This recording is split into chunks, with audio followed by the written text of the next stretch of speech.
നമ്മുടെ ശരീരത്തിൽ പല രോഗങ്ങൾ ഉണ്ടാവുന്നതിന് മുമ്പ് തന്നെ നമ്മുടെ ശരീരം പല ലക്ഷണങ്ങൾ കാണിക്കാറുണ്ട്.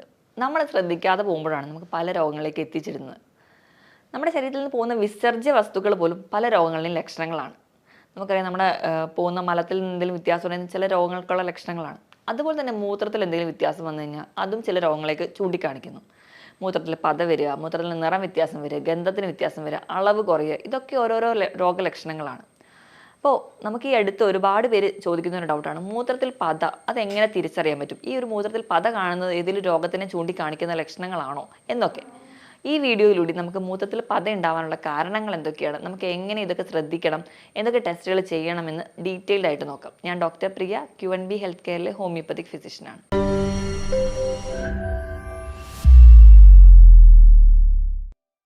മൂത്രത്തിൽ പത ഇത് നോർമലായിട്ട് കാണുന്ന ഒരു കണ്ടീഷനാണോ? ഇത് പലരുടെയും സംശയമാണ്. നോർമലി നമ്മുടെ മൂത്രത്തിൽ പ്രോട്ടീൻ അല്ലെങ്കിൽ പത വരാറില്ല. പത എന്ന് പറയുന്നത് പ്രോട്ടീൻ വരുന്നത് കൊണ്ടാണ് പത വരുന്നത്, നോർമലി വരാറില്ല. ചിലർക്ക് ചിലപ്പോഴൊക്കെ ചില കാരണങ്ങൾ കൊണ്ട് ടെമ്പററി ആയിട്ട് 1-2 ദിവസം കാണാറുണ്ട്. അത് വലിയ കാര്യമൊന്നുമില്ല. അത് നമുക്ക് ആ 1-2 ദിവസം മാത്രമായിട്ട് നിൽക്കുന്നതെങ്കിൽ നമ്മൾ പേടിക്കേണ്ട കാര്യമൊന്നുമില്ല. പക്ഷേ കണ്ടിന്യൂസ് ആയിട്ട് മൂത്രത്തിൽ പതയായിട്ട് പ്രസൻറ്റ് ചെയ്യുകയാണെങ്കിൽ ചിലപ്പോൾ അതൊരു കിഡ്നി കംപ്ലയിൻസിന് ഉണ്ടാകാൻ ചാൻസ് ആവാം. ചിലപ്പോൾ അതിലേക്ക് എത്തുന്ന ഒരു ലക്ഷണമാകാം. അപ്പോൾ നമുക്കത് എങ്ങനെ തിരിച്ചറിയാമെന്ന് നോക്കാം. നോർമലി നമുക്കറിയാം, നമ്മുടെ കിഡ്നി എന്ന് പറയുന്നത് നമ്മുടെ വീട്ടിൽ ചായയൊക്കെ അരിക്കാൻ ഉപയോഗിക്കുന്ന ഒരു അരിപ്പ പോലെയാണ്. അപ്പോൾ ഈ അരിപ്പയിലോട്ട് വന്ന് വീഴുന്നതെന്ന് പറഞ്ഞാൽ നമ്മുടെ ശരീരത്തിലെ രക്തമാണ്. നോർമലി നമ്മുടെ ശരീരത്തിലൊരു 4.5 to 5 ലിറ്റർ ബ്ലഡ് ഉണ്ട്. അപ്പോൾ ഈ ഒരു ബ്ലഡ് നോർമലി നിർത്താൻ വേണ്ടി അല്ലെങ്കിൽ ആ ഒരു ലെവൽ മെയിൻറ്റെയിൻ ചെയ്യാൻ നമ്മുടെ രക്തത്തിൽ പ്രോട്ടീൻസ് ഉണ്ട്. നോർമലി കാണുന്ന അല്ലെങ്കിൽ കൂടുതലായി കാണുന്ന പ്രോട്ടീൻ എന്ന് പറയുന്നത് ആൽബുമിനും ഗ്ലോബുലിനുമാണ്. അപ്പോൾ കൂടുതലായിട്ട് കാണുന്നത് ആൽബുമിനാണ്. നമ്മുടെ ശരീരത്തിൽ മറ്റ് പല ഓർഗൻസിലും അല്ലെങ്കിൽ മറ്റ് പല ആവശ്യങ്ങൾക്കും ഈ പ്രോട്ടീൻ ഉണ്ട്. മസിൽസിലും മുടിയിലും അങ്ങനെ പല നഖത്തിലൊക്കെ പ്രോട്ടീൻസ് ഉണ്ട്. അപ്പോൾ അങ്ങനെ നമ്മുടെ ശരീരത്തിൽ അല്ലെങ്കിൽ നമ്മുടെ രക്തത്തിൽ കാണുന്ന ഒരു പ്രോട്ടീനാണ് ആൽബുമിൻ. ആൽബുമിൻ എന്ന് പറഞ്ഞാൽ നമ്മുടെ മുട്ടയുടെ വെള്ള, അതാണ് ശരിക്കും ഈ ആൽബുമിൻ എന്ന് പറയുന്നത്. അപ്പോൾ ഈ പറയുന്ന പ്രോട്ടീൻ പല കാരണങ്ങൾ കൊണ്ട് നമ്മുടെ കിഡ്നി എന്ന് പറയുന്ന ഈ യൂണിറ്റ് അല്ലെങ്കിൽ നെഫ്രോൺ എന്ന് പറയുന്ന ഈ യൂണിറ്റിലൂടെ അരിച്ചു പോകുമ്പോൾ നോർമലി അത് അരിപ്പയിലൂടെ കടന്നു പോകാറില്ല. മറ്റ് പല കാരണങ്ങൾ അല്ലെങ്കിൽ എന്തെങ്കിലും രോഗങ്ങളുടെ തുടക്കത്തിലോ അല്ലെങ്കിൽ എന്തെങ്കിലും ഒരു ചെറിയ ഡയലേഷൻ അല്ലെങ്കിൽ കൺട്രാക്ഷൻ ആ ഒരു നെഫ്രോണിൽ വരുന്നതിൻ്റെ ഭാഗമായിട്ട് പ്രോട്ടീൻ മൂത്രത്തിലേക്ക് എത്തുകയും അതാണ് നമ്മൾ മൂത്രം ഒഴിക്കുമ്പോൾ പതയായിട്ട് പ്രസൻറ്റ് ചെയ്യാറ്. അപ്പോൾ ഒരുപാട് പേർക്ക് ഡൗട്ടുള്ളൊരു കാര്യമാണ്. അതുപോലെ ഈ പത എന്ന് പറയുന്നത് എന്താണ്, അല്ലെങ്കിൽ നമ്മൾ ഇപ്പം പത എന്ന് പറയുന്നത് നമ്മൾ ആദ്യം തന്നെ വിചാരിക്കുന്നത് സോപ്പിൻ്റെ പത പോലെ നിൽക്കുമോ, അല്ലെങ്കിൽ ഇതെന്താണ് പ്രസൻറ്റ് ചെയ്യുന്നതെന്ന്. അപ്പോൾ ഇത് തിരിച്ചറിയാൻ വേണ്ടി, അല്ലെങ്കിൽ നിങ്ങളുടെ മൂത്രത്തിലെ പത ഒരു പ്രശ്നമാണോ എന്നറിയണമെങ്കിൽ നമ്മൾ മുട്ട പൊട്ടിച്ചിട്ട് മുട്ടയുടെ വെള്ളം മാത്രം എടുക്കുക. അതായത് ഇതിലാണല്ലോ ആൽബുമിൻ, ഇത് നല്ലപോലെ ബീറ്റ് ചെയ്തിട്ടുണ്ടെങ്കിൽ അത് നല്ല രീതിയിൽ ഒരു പതയായിട്ട് പ്രസൻറ്റ് ചെയ്യും. അപ്പം അവിടെ എന്ന് പറഞ്ഞാൽ ബബിളൊക്കെ കുറച്ച് ഹാർഡായിട്ടായിരിക്കും. ഈ ഒരു ഫീച്ചറായിട്ടാണ് നിങ്ങൾ മൂത്രം ഒഴിക്കുന്നതെങ്കിൽ പ്രസൻറ്റ് ചെയ്യുന്നതെങ്കിൽ നിങ്ങൾക്ക് മൂത്രത്തിലൂടെ ആൽബുമിൻ ലോസ് ഉണ്ട്. അതായത് ഈ ഒരു ബബിളൊക്കെ ഉണ്ടെങ്കിലും, അപ്പോൾ നമ്മൾ മൂത്രം ഒഴിക്കുമ്പോൾ ആ ഒരു ക്ലോസറ്റിന് ചുറ്റുമായിട്ട് ഈ ഒരു ബബിൾ 2 മുതൽ 3 സെക്കൻഡ് വരെ പൊട്ടാതെ നിൽക്കുന്നുണ്ടെങ്കിൽ, ഒരു ഹാർഡ് ബബിളായിട്ട് നിൽക്കുന്നുണ്ടെങ്കിൽ ആൽബുമിൻ ലോസ് അവിടെ ഉണ്ട്. അതല്ലാത്ത രീതിയിൽ ചെറിയ രീതിയിലൊക്കെ പത വരുന്നതെങ്കിൽ അത് വലിയ കാര്യമായിട്ടൊന്നും എടുക്കേണ്ട കാര്യമില്ല. അതുപോലെ തന്നെ 1-2 ദിവസം പത കണ്ടു എന്നോർത്തും വലുതായിട്ടൊന്നും പേടിക്കേണ്ട. നമ്മളൊന്ന് റൂൾ ഔട്ട് ചെയ്തെടുത്താൽ മതി. അപ്പം ഇങ്ങനെയൊക്കെ ഉണ്ടെങ്കിൽ, അപ്പം ഈ പറഞ്ഞ രീതിയിൽ പത കാണുന്നുണ്ട്, അത് പല കാരണങ്ങൾ കൊണ്ട് ഉണ്ടാവാം. ഇപ്പോൾ ഒന്നാമതായിട്ട് പറയുകയാണെങ്കിൽ ഈ കിഡ്നിയിലെ രോഗങ്ങൾ കൊണ്ടുണ്ടാവാം. ഇതല്ലാതെ തന്നെ 1-2 ദിവസം മാത്രം വന്നു പോകുന്നെങ്കിൽ ചിലപ്പോൾ ഒരു മൂത്രത്തിൽ പഴുപ്പിൻ്റെ ഒരു സ്റ്റാർട്ടിങ് സ്റ്റേജ് കാണിച്ചതാവാം. അല്ലെങ്കിൽ നമ്മൾ ബാത്റൂം തന്നെ ക്ലീൻ ചെയ്യുമ്പോൾ ധാരാളം സോപ്പ് അവിടെ ഉണ്ടെങ്കിൽ ചിലപ്പോൾ നമ്മൾ മൂത്രം ഒഴിക്കുമ്പോഴും അവിടെ പതയായിട്ട് പ്രസൻറ്റ് ചെയ്യാം. അപ്പോൾ നമ്മൾ ഇതൊക്കെ ഒന്ന് റൂൾ ഔട്ട് ചെയ്ത് വെക്കുക. ഇപ്പം യൂറിനറി ട്രാക്ട് ഇൻഫെക്ഷൻ്റെ ഒരു കേസ് എടുക്കുകയാണെങ്കിൽ നമ്മൾ യൂറിൻ റൊട്ടീൻ വിടുമ്പോൾ അതിൽ കാണിക്കാറുണ്ട് പസ് സെൽസ്, എപ്പിത്തീലിയൽ സെൽസ്, ആൽബുമിൻ എന്ന് പറയുന്നത് ട്രേസ് കാണിക്കാറുണ്ട്, അല്ലെങ്കിൽ ധാരാളമായിട്ട് പ്രസൻറ്റ് ചെയ്യാറുണ്ട്. ചിലർക്കാണ് ഇത് ഉണ്ടാവാറുമില്ല.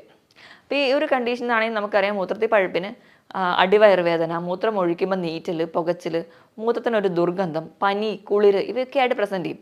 ഈ ഒരു ഫീച്ചേഴ്സ് ഉണ്ട്. അതുപോലെ തന്നെ മൂത്രത്തിൽ പതയുണ്ടെങ്കിൽ നിങ്ങൾ ഉറപ്പിക്കുക നിങ്ങൾക്ക് UTI ആണോ അല്ലെങ്കിൽ യൂറിനറി ട്രാക്ട് ഇൻഫെക്ഷൻ ഉണ്ടോ എന്ന് ഉറപ്പിക്കുക.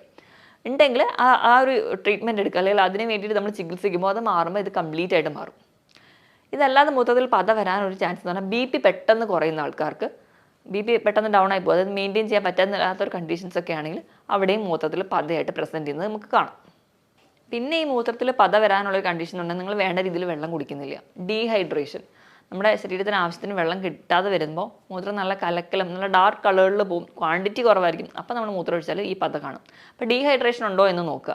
നിങ്ങളുടെ ബോഡി വെയിറ്റിനനുസരിച്ച് തന്നെ നിങ്ങൾ കൃത്യമായിട്ട് വെള്ളം കുടിക്കുക. നിങ്ങൾക്ക് എത്രയാണോ ബോഡി വെയിറ്റ് 25 കിലോയ്ക്ക് 1 ലിറ്റർ എന്ന കണക്ക് നല്ലപോലെ വെള്ളം കുടിക്കുകയാണെങ്കിൽ ഒരു പരിധിവരെ ഈ ഒരു പ്രശ്നങ്ങൾ ഉണ്ടാവാതിരിക്കും.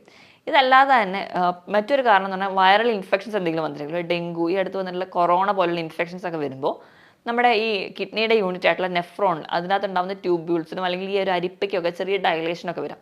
അതിൻ്റെ ഭാഗമായിട്ടും ചെറിയ രീതിയിൽ അല്ലെങ്കിൽ ചെറിയ തോതിലൊക്കെ ആൽബുമിൻ ലോസ് വരികയും അത് മൂത്രത്തിന് പത ഉണ്ടാവാനുള്ളൊരു കാരണമുണ്ട്.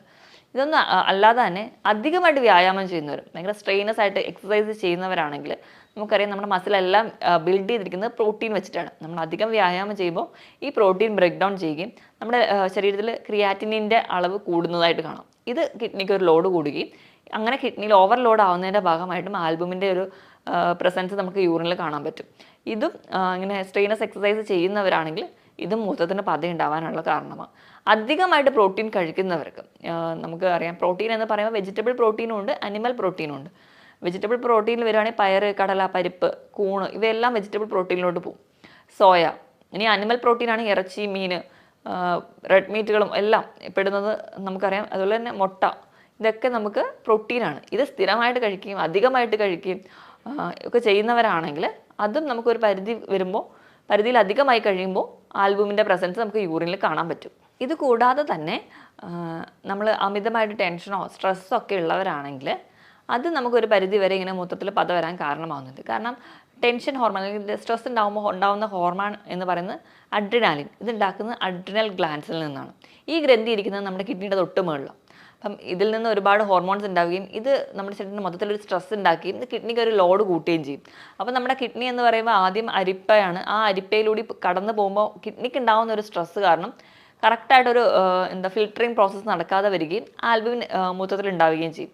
ഇതല്ലാതെ മൂത്രത്തിൽ കല്ലുള്ളവർക്കാണെങ്കിൽ, മൂത്രത്തിൽ കല്ല് പ്രസൻറ്റ് ചെയ്യുമ്പോൾ നമുക്കറിയാം ഒരു സ്കാനിൽ കല്ല് പ്രസൻറ്റ് ചെയ്യാം. അതല്ലാതെ നമുക്ക് നടുവേദന, ആ വേദന വയറിൻ്റെ മുൻപിലേക്ക് അടിവയറിലേക്കോട്ട് റേഡിയേറ്റ് ചെയ്ത് വരുന്നത് കാണാം.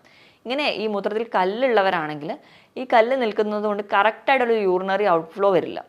തന്നെ കിഡ്നിക്ക് കറക്റ്റായിട്ട് ഫങ്ഷൻ ചെയ്യാൻ പറ്റാതെ വരും. അതിൻ്റെ ഭാഗമായിട്ടൊക്കെ ഇങ്ങനത്തെ കംപ്ലയിൻറ്റ്സ് വരാം. ഇത് അല്ലാതെ പെയിൻ കില്ലേഴ്സ് സ്ഥിരമായിട്ട് കഴിക്കുന്നവർ, എന്തെങ്കിലും ഒരു വേദനയ്ക്ക് വേണ്ടി സ്വയം ചികിത്സിക്കാൻ വേണ്ടി പെയിൻ കില്ലേഴ്സൊക്കെ ഒരുപാട് ഡിപ്പെൻഡ് ചെയ്യുന്നവരാണെങ്കിൽ അത് കിഡ്നിയെ ബാധിക്കാം. അതുവഴിയും ഈ കംപ്ലയിൻറ്റ്സ് ഉണ്ടാകും. ഇതല്ല ചില പാരമ്പര്യമായിട്ട് കിഡ്നി രോഗങ്ങളുള്ളവർ, ചില auto immune conditions. Auto immune എന്ന് പറഞ്ഞാൽ നമ്മുടെ ശരീരം നമ്മളെ തന്നെ ഉപദ്രവിക്കുന്ന അല്ലെങ്കിൽ ദ്രോഹിക്കുന്ന രീതിയിലുണ്ടാകുന്ന അസുഖങ്ങളെയാണ് നമ്മൾ ഓട്ടോ ഇമ്മ്യൂൺ എന്ന് പറയും. ഇങ്ങനത്തെ ചില രോഗങ്ങൾ SLE അല്ലെങ്കിൽ മറ്റ് പല രോഗങ്ങളും ഓട്ടോ ഇമ്മ്യൂണാണ്. ഇവ ഉണ്ടെങ്കിലും ഒരു പരിധി വരെ നമുക്ക് കിഡ്നീനെ ബാധിക്കുന്നത് കൊണ്ട് നമുക്ക് കിഡ്നി രോഗങ്ങൾ ഉണ്ടാകും.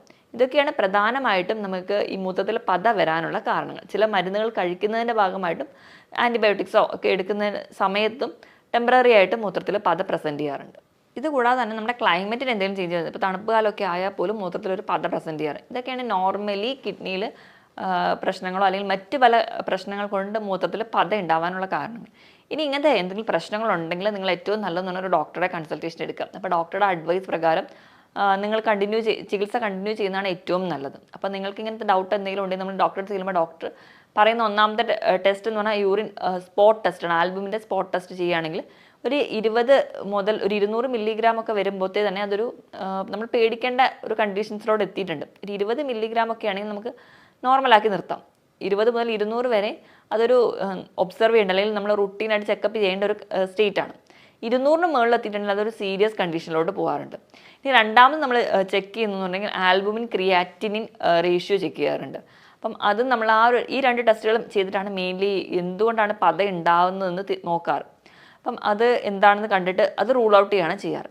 അപ്പോൾ ഈ പറയുന്ന രീതിയിൽ ഇപ്പം മൂത്രത്തിൽ ഈ പത പ്രസൻറ്റ് ചെയ്യുന്നുണ്ട്, അതിനോടൊപ്പം തന്നെ നിങ്ങൾക്ക് കാലിൽ നീര്, മുഖത്ത് മൊത്തത്തിലൊരു പഫിനെസ്, ഒരു നീർക്കോളുണ്ട്, നിങ്ങൾക്ക് മൈൻഡാണെങ്കിൽ ഒരു കൺഫ്യൂഷൻ സ്റ്റേറ്റ് ആണ്, നിങ്ങൾക്ക് ഒന്നിലും ഉറപ്പിക്കാൻ പറ്റുന്നില്ല, അങ്ങനത്തെ ചില ലക്ഷണങ്ങൾ കാണുന്നുണ്ട്. ഉറക്കം വരുന്നില്ല, പക്ഷെ പകൽ സമയത്ത് കിടക്കുമ്പോൾ ഭയങ്കരമായ ക്ഷീണമുണ്ട്, പക്ഷേ ഉറങ്ങാൻ പറ്റുന്നില്ല. വായിൽ നിന്ന് എന്തെങ്കിലും ദുർഗന്ധമായിട്ട് പ്രസൻറ്റ് ചെയ്യുക, നിങ്ങളുടെ ശ്വാസത്തിന് തന്നെ എന്തെങ്കിലും ദുർഗന്ധം പ്രസൻറ്റ് ചെയ്യുക, ഭയങ്കരമായ ക്ഷീണം തോന്നുക, ഇങ്ങനെ മൂത്രത്തിൻ്റെ അളവ് കുറയുക, ഇങ്ങനത്തെ ചില ലക്ഷണങ്ങൾ കൂടി ഉണ്ടെങ്കിൽ നിങ്ങൾ വെയിറ്റ് ചെയ്യാതെ തന്നെ എപ്പോഴും ഒരു ഡോക്ടറുടെ കൺസൾട്ടേഷൻ എടുക്കണം. കാരണം ഇത് ചിലപ്പോൾ നിങ്ങൾക്ക് കിഡ്നി രോഗം ഉള്ളതുകൊണ്ടാവും. അപ്പോൾ മൂത്രത്തിൽ പത എന്ന് പറയുമ്പോൾ ഞാൻ ഈ പറഞ്ഞ കണ്ടീഷൻസിൽ മാത്രമായിരിക്കും. ഞാൻ ഈ പറഞ്ഞ കിഡ്നി രോഗങ്ങളുടെ ലക്ഷണത്തോടൊപ്പം തന്നെ മൂത്രത്തിൽ പത പ്രസൻറ്റ് ചെയ്യുന്നുണ്ടെങ്കിൽ അത് കുറച്ച് സീരിയസ് കണ്ടീഷനാണ്. അപ്പോൾ അങ്ങനെ എന്തെങ്കിലും ഉണ്ടെങ്കിൽ നിങ്ങൾ എത്രയും പെട്ടെന്ന് ഒരു ഡോക്ടറുടെ കൺസൾട്ടേഷൻ എടുക്കേണ്ടതാണ്. ഇനി നമുക്ക് ഈ മൂത്രത്തിൽ പത ഉള്ളത് എന്തുകൊണ്ടാണെന്ന് തിരിച്ചറിഞ്ഞാൽ, ഇപ്പോൾ UTI പോലുള്ള ഒരു കണ്ടീഷൻ ആണെങ്കിൽ നമ്മൾ അത് മാനേജ് ചെയ്യാൻ വേണ്ടി നോക്കുക. ധാരാളം വെള്ളം എപ്പോഴും കുടിക്കാൻ വേണ്ടി ശ്രദ്ധിക്കുക. നിങ്ങളുടെ വെയിറ്റിനനുസരിച്ച് തന്നെ നല്ലപോലെ വെള്ളം കുടിക്കുക. ഇനി ഇത് കൂടാതെ തന്നെ മദ്യപാനം അല്ലെങ്കിൽ പുകവലി പോലെയുള്ള ശീലങ്ങളുണ്ടെങ്കിൽ അത് നമ്മുടെ ബോഡീനെ ഡീഹൈഡ്രേറ്റ് ചെയ്യും. അപ്പോൾ അങ്ങനെ ശീലമുള്ളവരാണെങ്കിൽ അത് നിർത്തിയാൽ തന്നെ, കഫീൻ അല്ലെങ്കിൽ കോള പോലുള്ള ഡ്രിങ്ക്സ് കഴിക്കുന്നവരാണെങ്കിൽ അതും ബോഡീനെ ഡീഹൈഡ്രേഷൻ വരികയും അത് കിഡ്നിക്ക് സ്ട്രെസ് കൂട്ടുകയും അതുവഴി പത വരാൻ ചാൻസ് ഉണ്ട്. അപ്പോൾ ഇങ്ങനെയൊക്കെ ബുദ്ധിമുട്ടുണ്ടാണെങ്കിൽ നിങ്ങൾ മാക്സിമം അതൊക്കെ അവോയ്ഡ് ചെയ്യുക. കുറച്ചുകൂടെ ഹെൽത്തി ആയിട്ട് ഇരിക്കാൻ വേണ്ടി വ്യായാമം കൃത്യമായിട്ട് ചെയ്യുക. കൃത്യമായിട്ട് ഉറങ്ങുകയാണെങ്കിൽ ഒരു പരിധി വരെ നമ്മുടെ ശരീരത്തിൽ ഉണ്ടാകുന്ന നീർക്കെട്ടുകളോ നമ്മുടെ കിഡ്നിയിൽ ഉണ്ടാകുന്ന നീർക്കെട്ടുകളോ തടയാൻ പറ്റും. ഇനി മറ്റൊരു ഹെൽത്ത് ടോപ്പിക്കുമായിട്ട് വീണ്ടും കാണുന്നത് വരെ നന്ദി.